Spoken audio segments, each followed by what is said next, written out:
ഇന്ന് ഇടിയപ്പം കഴിക്കാനൊരു കൊതി. ഇവിടെ എൻ്റെ കയ്യിൽ അച്ചില്ല, അരിപ്പൊടിയില്ല, ഒന്നുമില്ല. യൂട്യൂബ് നോക്കിയപ്പോൾ റൈസ് നൂഡിൽസിൽ ചെയ്യാൻ പറ്റുമെന്ന് മനസ്സിലായി.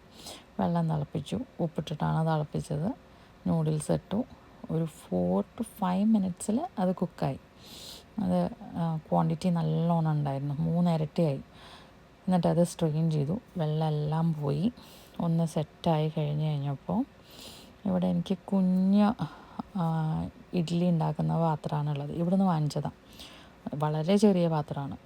അതിൽ ഞാൻ കുറച്ച് എണ്ണ സ്പ്രെഡ് ചെയ്ത് ഗ്രേറ്റഡ് കോക്കനട്ടാണ് ഇട്ടത്. ഇവിടെ ശരിക്കുള്ള കോക്കനട്ട് കിട്ടില്ല, അപ്പോൾ ഗ്രേറ്റഡായിട്ട് വാങ്ങിക്കുക. അത് ഡ്രൈ ആയിരിക്കും, പിന്നെ കുറച്ചൊരു മധുരം ഉണ്ടായിരിക്കും, ഒരു കോക്കനട്ടിൻ്റെ ഫ്ലേവർ ഉണ്ടാവും, അത്ര തന്നെ.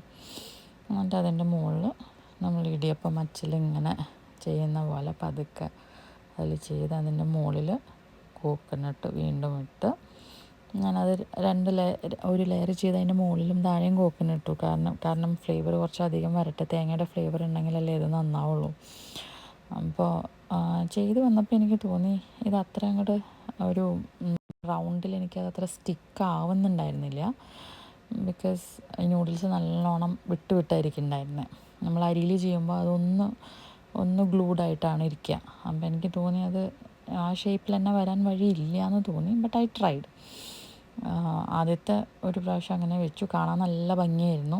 പിള്ളേരൊക്കെ ഭയങ്കര എക്സൈറ്റഡ് ആയിരുന്നു. ഇവിടെ ആദ്യമായിട്ടാണ് ഇടിയപ്പം ഉണ്ടാക്കണത് കാണുന്നത്. നമുക്കെല്ലാവർക്കും ഫേവറേറ്റാണ് ഇടിയപ്പം.